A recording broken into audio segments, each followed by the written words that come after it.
नवीन आजार आले असं तुम्हाला घाबरवलं जाणार आहे. आजार नसणार आहेत काही, आणि वॅक्सिन घेतल्यावर तुम्हाला जे वेगवेगळे आजार होणार आहेत ना, त्याला नवीन नाव देऊन ते लोक सांगणार आहेत की आता बघा नवीन आजार आला.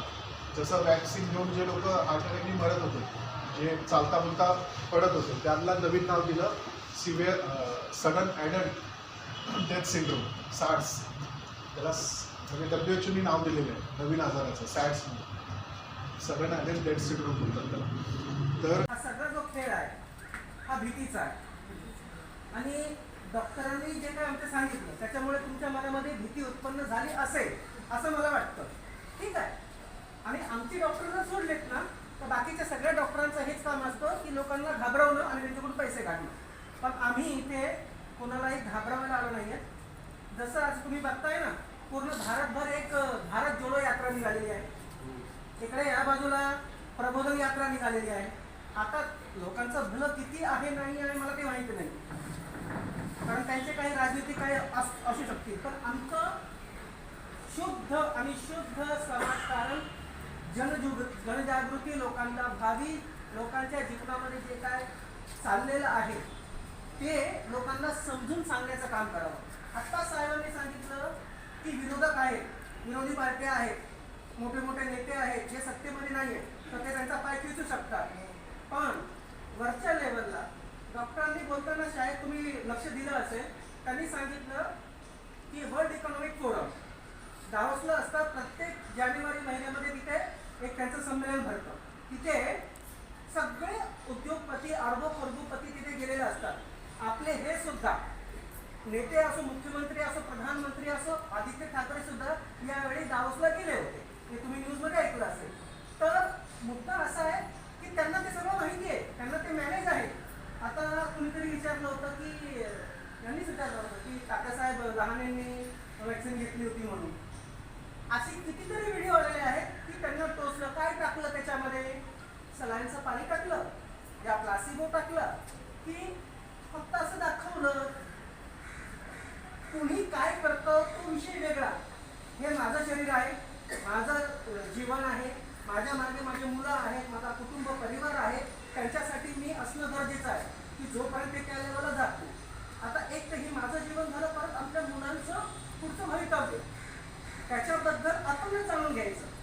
आता बोलता बोलता विषय आला होता, त्या ताईंनी सांगितलं की शाळेमध्ये आत्ताही मास्क कंपल्सरी करायला सांगतात आणि वॅक्सिन घ्या म्हणून सांगतात. तर हा एवढा मोठा खेळ आहे ना. डॉक्टरांनी सांगितलं, तुम्हाला एक उदाहरण दिलं की एका माणसाला जो मरणार होता, त्याला फाशी लागणार होती, त्याला एक कहाणी सांगितली आणि त्याच्या मनामध्ये असं आलं की मला रात्रीचं येणारे साप चावणार आहे, फक्त 2 पिना टोचवल्या. ही भीतीमुळे तो मेला आणि त्याच्या शरीरामध्ये ते जहर निर्माण झालं. असंच तुम्हाला घाबरवायचं आहे. त्या आमच्या ताई तिथे होत्या मागाशी, त्यांनी प्रश्न विचारला, त्या स्वतः मास्क लावून होत्या तिथे, आणि त्यांनी सांगितलं की आम्ही हे पाहिलेलं आहे, आम्ही आमच्या फादर मदरवरती हे होताना आम्ही अनुभवलेलं आहे, तर आम्ही ते कसं काय, त्याला कसं काय खोटं करू शकतो. डॉक्टरांनी त्याच्यावरती सांगितलं. पण झालंय असं ना, डॉक्टरांनी पूर्ण सांगितलं, झालंय असं की दुसऱ्या एक नाण्याची दुसरी बाजू कुणीच पाहत नाही. ज्यावेळी लोक घराच्या बाहेर जात नव्हते कारण भीती दाखवली होती, पण पोटासाठी आणि आपल्या लोकांसाठी लोक मुंबईवरून, दिल्लीवरून, कुठून कुठून आपल्या UP बिहारला जात होते. त्यांना रोग झाला नाही. जे गावची लोक होते ते घाबरले होते, म्हणून तुम्ही येऊ नका. पण ते नाही नेले असतील तर ते उपाशाने पायामध्ये छाली येऊन ते ठीक आहे. पण जे लोक ह्या इलाजावर जर त्यांनी विश्वास केला नाही, घरात बसले, काढा पिले, ते नाही नेले. उदाहरणार्थ आता अहमदनगरमध्ये निलेश लंके नावाचे एक आमदार आहेत, त्यांनी कोविड सेंटर केलं होतं. तिथे डॉक्टर विश्वरूप राय चौधरी आणि त्यांची टीम गेली होती. ज्या टायमाला लास्ट लेवलला जात होते लोक आणि त्यांच्याकडं पैसे कमी होते, ऑक्सिजन सॅच्युरेशन त्यांचा कमी झाला होता, अशी लोक सुद्धा तिकडनं तिथे गेले होते लंकेकडे, आणि इकडे मरणाचा चान्सेस जास्त होता. तिथे वाचले ते, म्हणजे त्यांनी जवळपास जेवढे काही हजारो लोकांची जी सेवा केली, त्यांना कोविडमधून बाहेर काढलं, एकही डेथ झाली नाही. आणि तिथे त्यांनी मास्किंग नव्हतं, सॅनिटायझर नव्हतं, सोशल डिस्टन्सिंग नव्हते, असं खेळत सगळं चालू होतं. याचा अर्थ की हा जो खोटा जी बिमारी तुम्हाला सांगितली, त्या बिमारीमुळे, आता मी मगाशी तुम्हाला विचारलं होतं, हे तुम्ही असतात. आता नाही आहे का? कारण ती भीती तुमची आता निघालेली आहे. पण ज्या टायमाला भीती घातली त्या भीतीचा फायदा त्यांनी केला. आता दुसरी गोष्ट, आम्ही अवेकन इंडिया मुवमेंट ही जनजागृती का करत आहोत? साहेबांनी सांगितलं सगळ्याच्या लोक म्हणत असेल, कुणी करत नाही. आम्ही काय करतो? कारण ही ते लहान लहान मुले आम्ही पाहतो. ही पिढी आहे, ही पिढी ज्या टायमाला ह्यांच्या मागे लागले की शाळेमध्ये जायचं असेल तर वॅक्सिन घ्या. सिरो सर्वे करणारे, अमेरिकेच्या CDC वरून जाणारे, इथे मॉनिटरिंग करणारे संजय के राय आणि खूप मोठ्या डॉक्टरांची म्हणजे व्हायरोलॉजिस्ट लेवलच्या डॉक्टरांनी सांगितलं की लहान मुलं ते 18 वयो गटापर्यंत कोणालाही कोरोना होऊ शकत नाही. त्याचं रिझन असं की आपल्या लंग्समध्ये एक रिसेप्टर असतं. ते रिसेप्टर तयार झालेलं नसतं आणि कोरोना व्हायरस जो तुम्हाला दाखवला जातो, त्याला काड्या दाखवतात, त्या प्रोटीन स्पाइक आहे. समजा मी नाही म्हणत कोरोना व्हायरस वगैरे, डॉक्टरांनी सांगितलं की आजपर्यंत तो आयसोलेटेड झालेला नाही, तर त्यांनी सांगावं कुठून आला काय आला तो वेगळा विषय. पण समजा ही जी थ्योरी त्यांनी ठेवली की आपल्या श्वासाने किंवा कशाने आपल्या शरीरात गेल्याच्या नंतर ते प्रोटीन स्पाइक आपल्या लंग्सच्या रिसेप्टरला कॅच करतो, मग तो रिसेप्टर आतमध्ये घेतो आणि मग तो कोरोना व्हायरस मल्टिप्लाय होत जातो. पण लहान मुलांना तसं नाही आहे ना. मग का सांगतात की मुलांना वॅक्सिन घेतलंच पाहिजे? तर ह्याचं षडयंत्र कळलं पाहिजे. दुसरी गोष्ट अशी आहे ना की तुम्ही सांगितलं की 5 वर्षानंतर हे सगळं झालं आणि मी घेतलेलं नाहीये, मग माझं काय होईल? तर साहेबांनी सांगितलं, डॉक्टरांनी, की नवी मुंबई महानगरपालिकेमध्ये बसलेला मुख्य आयुक्त असो किंवा तो झाडूवाला असो किंवा आमच्या राज्याचा मुख्यमंत्री असो किंवा आमच्या देशाचा प्रधानमंत्री असो, कोणीही असो, जनतेच्या पुढं शून्य आहे. तो ताकद आम्ही आहोत, सरकार आम्ही आहोत. आम्ही आमचे अधिकार त्यांना दिलेले आहेत की आमच्या अधिकारांचं रक्षण तुम्ही करा. पण जर तुम्ही आमच्या अधिकारांवर जर बदल आणत असाल, आम्हाला सिलेंडर देणार नाही, आम्हाला हे महाग करणार, तुम्हाला किती जाऊ देणार नाही, तर जनतेने जेव्हा आवाज उचलते त्यावेळेस हे सगळे म्हणजे उंदरासारखे लपून बसतील. श्रीलंकेला आपण पाहिलं होतं, अमेरिकेमध्ये व्हाईट हाऊसमध्ये काय झालं, जनता जेव्हा चिडून येते ना, हे सगळे पळून जातात. पण काय आहे, सगळे आपल्या आपल्या फ्लॅटमध्ये आहेत, सगळ्यांना आपली आपली चिंता आहे, दुसरा मेला तर मरू दे, आणि हीच संकल्पना त्यांची आहे. डॉक्टरांनी सांगितलं की एजेंडा 2030 लोक जनसंख्या कमी करणं म्हणजे मारणं, म्हणजे त्यांना मरू दे, अशा प्रकारची त्यांची म्हणजे कल्पना आहे. आणि त्यांच्याकडे पूर्ण पैसा पण आहे. आपल्या हातात काय? आपल्या हातात एकता आहे. आता आम्ही पण जर तुमच्यासारखंच असतो तर आज पाठीमागे पहा, आम्ही तो बोर्ड लावलेला आहे. एक बाजूला आधार पुनावाला, दुसऱ्या बाजूला बिल गेट्स. ही एवढी मोठी मंडळी आहे, यांच्याकडे आम्हा पैसा आहे, त्यांच्यासमोर मी काहीच नाहीये. आणि आमच्या संघटनेतील एवढे सगळे एकत्र जरी झाले तरी तेवढं पॉवर नाही, कारण त्यांच्याकडे सगळे देशाचे प्रधानमंत्री ह्या सगळे काय आहे. पण हिंमत एकटावणं, एकजूट करणं आणि आवाज उचलल्यामुळे तुम्हाला काय वाटतं, कोरोना गेला? होतच नव्हतं, मी तर म्हणतो होतच नव्हताच तो, आणि आताही नाहीये. पण आमच्या लढाईमुळे, तुम्हाला मागच्या वर्षी सांगितलं की याच वर्षी सांगितलं होतं, पाडव्याच्या मुहूर्तावरती आम्ही हे जे राज्यावर लागलेले निर्बंध आहोत ते मागे घेत आहोत. हे 1 एप्रिलला झालं. 27 मार्चला आम्ही केस जिंकलो. हे कुठल्याही पेपरला आलं नाही, टीव्हीला आलं नाही. हा आम्ही मागे, ज्याला म्हणतात ना पिक्चर करणारा डायरेक्टर कॅमेऱ्याच्या मागे असतो, काही वेगळं चित्रवरती चालू असतं, पण ती करणार कोण असतो. तसंच आम्ही आधार पुनावाला, बिल गेट्सला एवढंच काय, आता इक्बाल चहल, सीताराम कुंटे आणि सुरेश काकांनी यांच्यावरती केस केली. आता त्यांना काल समन्स पण भेटलेलं आहे. आमचं काम चालू आहे. कोर्टाने बोलवलं त्यांना त्यांच्याकडे उत्तर मागवली. त्यांना विचारलं की लॉकडाऊन का लावलं, कोण विचारणार? आम्ही विचारलं का केली? लोकांना जबरदस्ती वॅक्सिन का दिली? कोर्टामध्ये जाऊन त्यांना उत्तर द्यायचे. आणि दुसरी गोष्ट कशी आहे की एक उदाहरण पहा, ज्या टायमाला आता डॉक्टरांनी सगळं सांगितलं, जीओमो येणार आहे, हात येणार आहे, 5G टेक्नॉलॉजी कशी आपल्यासाठी घातक वगैरे आहे, तर ह्या सगळ्या गोष्टी मला तुम्हाला एक प्रश्न विचारायचा, तो प्रश्न नंतर विचारेल, पण मला एक हे बोलायचं आहे. एक पॉईंट मी सांगतो. आता मी ते 5Gचं सांगितलं ना, ॲक्च्युली जेव्हा कोविड सुरू झाला होता ना, तेव्हा 5Gचे टॉवर लागले होते सगळीकडे ऑलमोस्ट. म्हणजे लॉकडाऊनमध्ये रात्रीचे टॉवर उभे करायचे. काम किती वाजता चालू होतं नाही, 1 ते 3च्या दरम्यान टॉवर उभे करायचे. म्हणजे तुम्ही असं अचानक उठाला तुमच्या बिल्डिंगसमोर टॉवर प्रकट झालेलं असेल, असं बऱ्याच लोकांनी बघितलं असेल. कारण की रात्रीचा ट्रेन येतं आणि टॉवर ते उभं करतात रात्रीचं, म्हणजे 3-4 तासात. तर त्यावेळेला टॉवरमध्ये आहे ना, काय टॉवरमध्ये टेस्टिंग चालू होती, म्हणजे मध्ये मध्ये चालू करायची. तर त्या टॉवरची टेस्टिंग चालू असायची ना, तेव्हा पण लोक आजारी पडायचे. कारण की त्याची जी फ्रिक्वेन्सी आहे ना, ती गिगाहर्ट्झमध्ये, म्हणजे त्याचं रेडिएशन आहे ना 1000 पटीने. तर त्याच्या रेडिएशन त्याला ॲक्यूट रेडिएशन सिक्वेन्स म्हणतात. त्याचे पण सिम्टम्स कोविडचे सिम्टम्स आहेत. कोविडमध्ये सर्दी, खोकला, जे नाक वाहते राहतात ना, ते रेडिएशननी पण होतं. त्या रेडिएशननी पण बरीच लोक आजारी पडत होते त्यावेळेला. ते कोविड होतं, व्हायरस होतं. तर मुद्दा असा आहे की आम्ही लढलो. आधार पुनावाला सुद्धा आम्ही हमदस्त जे नोटीस आहे कोर्टाने काढलेलं त्याला द्यायला गेलो. ही लढाई सर्व लोकांसाठी आहे आणि ही जनजागृती व्हावी म्हणून आम्ही सगळीकडे जातो. आता लढणार कसं?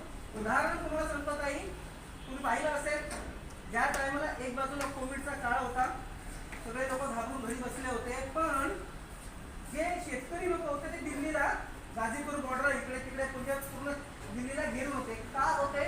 कारण त्यांना माहिती होतं की आमचं मरण आहे या कायद्यामुळे, याला आम्हाला लढा दिला पाहिजे.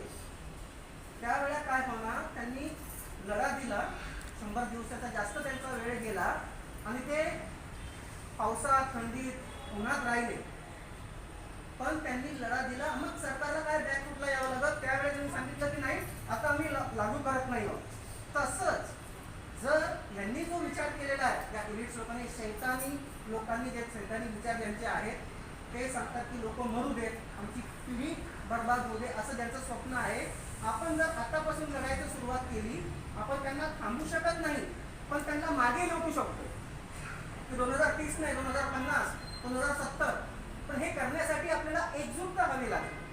अवेकन इंडिया मुवमेंट हे काम करते, लोकांना जागृती करण्याचं काम करते. ज्या कुणाला जर हे विचार पटत असतील तर त्यांनी सोबत यावं, कारण ही लढाई माझ्या एकट्यासाठी नाही की ह्यांच्या परिवारासाठी नाही, पूर्ण मानवतेसाठी आहे. आणि असंच फक्त मुंबईमध्ये नाही आहे किंवा महाराष्ट्रात नाही आहे, ही सगळीकडे, आमचं छत्तीसगड, राजस्थान, गुजरात, सगळीकडे अवेकन इंडिया मुवमेंट म्हणजे पूर्ण इंडियामध्ये आहे. तर ह्याची लोक कामं करतायत. तर ही गोष्ट आहे ना खूप गरजेची आहे, कारण मुलांना जर शाळेमध्ये तुम्ही केलं, वॅक्सिन जर दिली, माणसाच्या शरीरावर तो परिणाम होतोच होतो. मुलांच्या म्हणजे भविष्यावर काय परिणाम होईल ते तुम्हाला सांगू पण शकत नाही. कारण ते जे जसं सांगितलं ना की यांनी जीओमो बीज आहेत ना, ह्याचं काढून काहीतरी वेगळंच. वॅक्सिन खूप वेगळ्या प्रकारची आहे. ही जी कोविड वॅक्सिन आहे ना, ही नॉर्मल वॅक्सिन नाही, ही mRNA वॅक्सिन आहे. मला कोविडशील्ड पण दिली ना, ती mRNA वॅक्सिन, ही वेगळ्या लेवलची वॅक्सिन आहे. ती वॅक्सिन बॉडीमध्ये गेल्यावर काय करतं म्हणजे सगळ्यात आधी तुमचं जेनेटिक DNA चेंज करतं ती वॅक्सिन. आणि हे सायंटिफिकली प्रूव्ह झालेलं आहे. तुमचं आपलं जे जनुकीय आपलं संरचना असते ना, ती चेंज करते ती वॅक्सिन. पुढच्या पिढ्यांमध्ये पण ट्रान्सफर होतं का? ते जेनेटिकली हां, ट्रान्सफर ते जेनेटिकली ट्रान्सफर पुढच्या पिढीमध्ये होतं. म्हणजे जसं अनुवंश आता तुम्ही आहे घेतलं ना वॅक्सिन, तर तुमच्या बॉडीमध्ये जे चेंजेस झाले तुमच्या पुढच्या पिढीमध्ये येत जाणार त्याच्यामध्ये. त्या मुद्दाहून त्यांनी ते जनुकीय घेतलं, कारण की त्याच्यामध्ये जेनेटिक डिसऑर्डर व्हावं फ्युचरमध्ये, समजलं. कारण की जेनेटिक डिसऑर्डर तुम्ही किती चांगलं अन्न खा, किती डिटॉक्स करा बॉडीला, ते आजार बरे होणार नाही. ते जेनेटिक लेवलचे आजार असतात.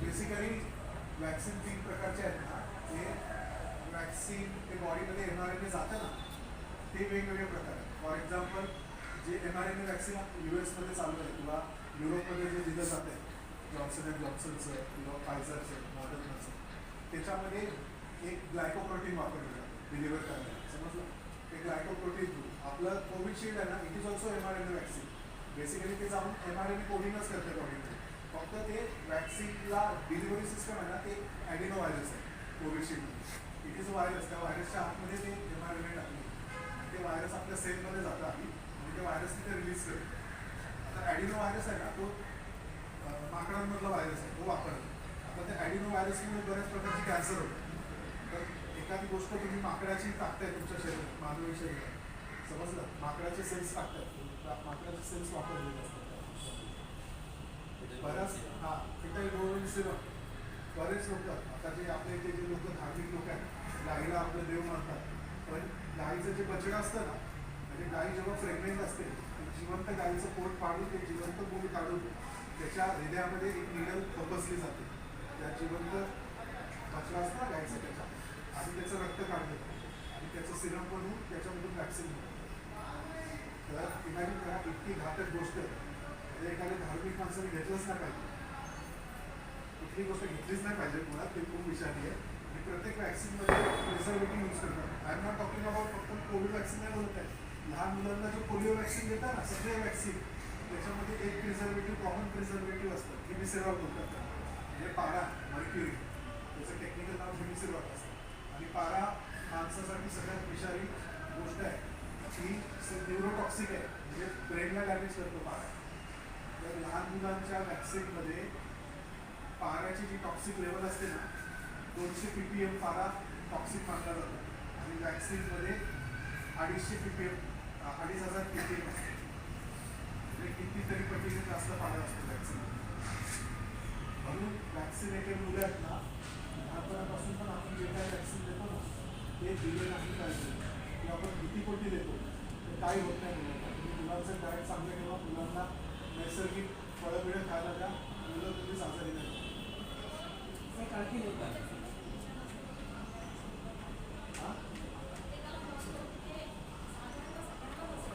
ते आधीपासूनच चालू होतो हा BCG आपण सगळ्यांनी घेतलेले आहे ते पण नाही द्यायचं कुठलंच वॅक्सिन सगळ्यांमध्ये प्रिझर्वेटिव्ह असतं आपण घेतलं तेव्हा तरी माहिती होतं आपल्याला हे कोविडमुळे डोळे उघडले आता कोविडमुळे जगभरातले डॉक्टर समोर सांगतायत की तुम्ही जे क्लासिकल दुसरे पण वॅक्सिन आता जे पोलिओचं वॅक्सिन आहे ना गव्हर्नमेंटने पोलिओचे शॉट्स लावले ना तेव्हा त्या आधी आम्ही सुरुवात केली नाही पोलिओ वॅक्सिन घेतात ना मुलं मग ते ग्राफीन ऑक्साईड पोलिओ वॅक्सिनमधून देतात तुमच्या बॉडीमध्ये पोलिओ वॅक्सिनमध्ये जे केमिकल वापरतात ना ग्राफीन ऑक्साईड ते पोलिओ वॅक्सिनमधून टाकलं जातं तुम्ही मगाशी ना 3 टेस्ट सांगितल्या या टेस्टने आहे ना तुमच्या शरीरात रक्ताच्या गाठी होत आहेत की नाही कारण की बऱ्याच लोकांनी वॅक्सिन घेतलं आहे ना त्यांना हार्ट अटॅक काय येतात बेसिकली रक्ताची गाठ होते त्याच्यात जर कळत होते ना आपल्याला कळत नाही की रक्ताची गाठ आतमध्ये होत चाललेली आपण हां हे टेस्ट केलं ना तुम्हाला कळेल की तुमचं D-डायमर वाढलं असेल म्हणजे रक्ताच्या गाठी व्हायला सुरुवात झाली मग तुम्ही आम्हाला कॉन्टॅक्ट करू शकता अँटीडोट घेण्यासाठी म्हणजे डिटॉक्स पण करता येतो वॅक्सिन बॉडीमधून बाहेर पण काढतात त्याचे ट्रीटमेंट्स आहेत एक माझा शेवटचा आणखी एक मुद्दा मी सांगतो मी पुन्हा मुलांकडे येईल तर तुम्ही मागे बघत असाल की ते लिहिलं की my child is not your lab rat माझं मूल जे आहे ना ते तुमच्या परीक्षणासाठी टेस्टिंग करायला मला जायचं नाही आहे ते परीक्षणासाठी नाही आहे पहिली गोष्ट तर ही आता जे काही वॅक्सिन आलेले आहेत ह्या फुल्ली अप्रूव्ह नाही आहे पहिले तो इफेक्टिव्ह नाही आहे आणि सेफ्टी नाही आहे आणि ह्या म्हणजे त्याला जसं डॉक्टर साहेबांनी सांगितलं 10 ते 15 वर्ष लागतं हे वर्षाच्या आतमध्ये झालेलं आहे तर हे सर्व माणसांवरती एमर्जन्सी यूज ऑथरायझेशनच्या अंतर्गत टेस्टिंग केलं जात आहे की लोकांना काय काय काय काय काय काय होत आहे तर मग असं असेल तर आमच्यावर तर केलं त्यांनी आधी आमची मुलं टेस्टिंगसाठी नाही आहेत एक तर त्यांना होऊ शकत नाही आणि आमच्या मुलांना लागूही देणार नाहीत म्हणून हे तुम्ही ठाम असलं पाहिजे तुमच्या घरात मुलं असतील नातवं असतील जे कोणी असेल अजिबात म्हणजे विरोध केल्याशिवाय काय होत नाही गांधीजींनी पण इंग्रजांच्या गुलामीमध्ये असताना सुद्धा त्यांच्या विरोधामध्ये असहयोग आंदोलन पुकारलं होतं आपण काय करू शकत मलाही 2 मुलं आहेत एक 4.5 वर्षाचा आहे आणि 3 वर्षाचा आहे दोन्ही मुलांना एक वॅक्सिन दिलेली अजूनही सुरू केले येतात एनर्जी एवढी आहे की कोविड वॅक्सिन आहे ना, सकाळी वेळा लागला रात्री 12पर्यंत झोपत नाही एवढ्या एनर्जेटिक कोविड वॅक्सिन आहे ना, अप्रूव्हल नाही मिळाला. लक्षात घ्या, गव्हर्नमेंट सांगते अप्रूव्ह मिळालं, तुम्ही तुमच्या डॉक्टरांना, मी तुम्हाला चॅलेंज देतो, तुमच्या फॅमिली डॉक्टरांना जाणून घ्या, डॉक्टरांना पण माहीत नाही. जे डॉक्टरांनी रिसर्च केलं ना त्यांनाच माहिती आहे. वॅक्सिनला एमर्जन्सी यूज ऑथरायझेशन मिळालं, हे टोटली वेगळं असतं. फुल्ली अप्रूव्ड वॅक्सिन वेगळं असतं आणि एमर्जन्सी यूज ई-वेड होतं, एमर्जन्सी यूज ऑथरायझेशन म्हणजे ते फक्त आणीबाणीच्या काळामध्ये यूज करायसाठी ऑथराईज केलेलं आहे.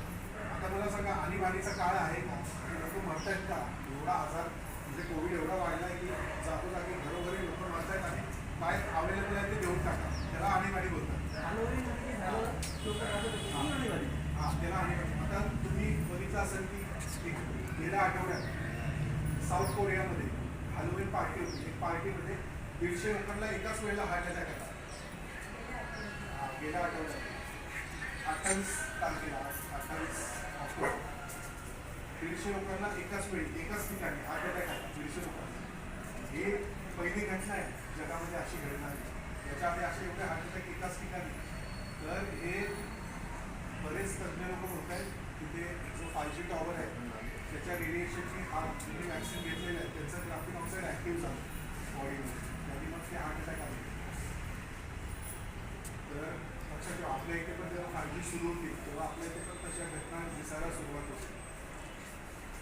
आता 5Gचा विरोध करा. 5G टॉवर जे लावले जात आहेत ना ते जेव्हा आता 1-2 महिन्यांनी सुरू होणार आहेत तर त्याचा विरोध केला पाहिजे. जिथे जिथे ज्या बिल्डिंग समोर 5G टॉवर असतील ना, खास करून त्या बिल्डिंग विभागाने विरोध केला पाहिजे. सगळ्यांनी आपण एकत्र आलं पाहिजे, एकत्र येऊन काम केलं पाहिजे. ये डॉक्टर कमलप्रीत सिंह हैं, ओंटारियो में हैं, ये कनाडा में रहते हैं. इन्होंने WHO और CDC की कुछ आधिकारिक कुछ रिपोर्ट्स हैं जिनको पब्लिश किया है कि दुनिया भर में आज तक जितनी भी वैक्सीन आई हैं, इंक्लूडिंग पोलियो वैक्सीन, उसके ऑफिशियली कितने रिकॉर्ड्स हैं इस चीज के कि उससे नुकसान कितना हुआ और फायदा कितना हुआ. इसका मतलब चाहे बच्चे को वो BCG की लगते हों टीके बचपन से पैदा होते ही जो ठोकना शुरू कर देते हैं, जो आज के टाइम में लगभग 250 के करीब बनते हैं, मतलब पैदा होने के बाद में 14-15 साल तक 250 टीके लगा देते हैं और उसके बाद वो बच्चा परमानेंट बीमार रहता है. तो इसमें उन्होंने पूरा एक्सप्लेन किया हुआ है कि जो बचपन से लगने वाली वैक्सीन है वो असल में बच्चों में ऑटिज्म का, पैरालिसिस का, मेमोरी लॉस का और कैंसर का, डायबिटीज का, बीपी का और इस तरह की तमाम बीमारियों के कारण बनते हैं. इसमें पूरी एक्सप्लेन, आज के टाइम अमेजन पे नंबर 1 किताब है ये, इस टाइम बिक रही है, पूरी दुनिया इसको खरीद के चाहे पढ़ रही है, क्योंकि इन लोगों ने पहले परसेप्शन बनाया. जैसे क्या होता है, एक चोर होता है ना, जो मतलब बेईमान जो आदमी होता है, वो क्या करता है, आपसे पहले 100 रुपए मांगता है कि 100 रुपए दे दो भाई और तुझे कल दे दूंगा. अगले दिन वो उसको 100 रुपए वापस कर देता है. फिर वो 5-10 दिन के बाद 500 रुपए मांगता है, वो भी वापस कर देता है. फिर वो 1000, 2000, 5000 मांगता है, वो भी वापस कर. फिर एक दिन 50,000 लाख मांगता है सीधा, वो कभी वापस नहीं आते हैं. यही काम इन्होंने वैक्सीन कंपनियों ने किया. पहले ऐसे डेटा प्रसारित किए कि इससे ये फायदा हो गया, इससे ये लाभ हो गया. जब इन्होंने पूरा गेम लोगों को बेचारों को समझ में नहीं आता है, DDT का छिड़काव किया. DDT के छिड़काव से पोलियो होता है, ये बात राजीव दीक्षित भाई बहुत पहले बता चुके. DDT के छिड़काव करने के बाद में पोलियो हुआ. उन्होंने पोलियो की वैक्सीन इंट्रोड्यूस कर दी बिल गेट्स साहब ने. जैसे ही बिल गेट्स ने पोलियो वैक्सीन इंट्रोड्यूस करी, DDT का छिड़काव इन्होंने बंद कर दिया. एक सफेद सी जो गांव में होती थी मच्छर मारने के लिए इन्होंने किया था, और छिड़काव बंद कर दिया. उधर से पोलियो होना बंद हो गया. इन्होंने कहा पोलियो ने उन्मूलन कर दिया, और बाद में जो पोलियो होता था उसका नाम बदल के कोई और कर दिया, मतलब कोई और बीमारी का नाम कह दिया. इसको तो ना कुछ और है, पोलियो नहीं है. पोलियो तो खत्म हो चुका है क्योंकि पोलियो वैक्सीन ने खत्म कर दिया. इस तरह से ये विश्वास बनाया, और जो हमारी प्राकृतिक जो पद्धतियां थी चिकित्सा की, उन सबको बर्बाद किया. लोगों में ये परसेप्शन तैयार किया कि अगर आप किसी वैद्य के पास लेकर के जाएंगे, अगर आप किसी नेचुरोपैथ के पास जाएंगे, अगर आप किसी आयुर्वेद के डॉक्टर, होम्योपैथी के पास डॉक्टर के पास जाएंगे, तो वो आपको बचाएगा नहीं. जबकि आयुर्वेद के अंदर ऐसे ऐसे नुस्खे अवेलेबल हैं, मुझे तो मालूम नहीं था. जैसे अगर किसी को पथरी का दर्द हो जाए तो ऐसी दवाइयां हैं कि आप 2 बूंद डालिए होम्योपैथी की और डालते ही आपका पेन खत्म हो जाएगा. और बड़े बड़े इंजेक्शन लगाने की जरूरत ही नहीं है, जाकर के अस्पतालों में दाखिल होने की जरूरत ही नहीं, वो आपके उन मसल्स को वैसे ही लूज कर देगा। आयुर्वेद के अंदर ऐसे ऐसे नुस्खे अवेलेबल है कि आपको तुरंत उपचार होगा, पर पता तो हो। और उसी से दूर करने के लिए इन्होंने टेलीविजन के अंदर पूरी परसेप्शन तैयार की कि फिल्मों के अंदर अमिताभ बच्चन घंटी बजा रहा है कि मेरे दोस्त को बचाना है, उधर से उसका दोस्त अस्पताल में, चिकना सा अस्पताल है, लाइट जली, ऑपरेशन थिएटर की, डॉक्टर बाहर वो प्रार्थना कर रहे हैं और वो डॉक्टर ने कहा है कि 2 घंटे बाद निकला, ऑपरेशन चला और बचा लिया और डॉक्टर भगवान का रूप बनाया। इतना बड़ा गेम प्लान होता है, साइकोसिस खेली जाती है पूरे माइंड सेट के साथ में, और बेचारे भोले लोग उसको सच्चा मान बैठते हैं। ये एक बड़ा बड़ी विडंबना है अपने देश के लोगों के साथ में, लेकिन इसका भांडाफोड़ हो रहा है, धीरे धीरे समझ रहे हैं। कल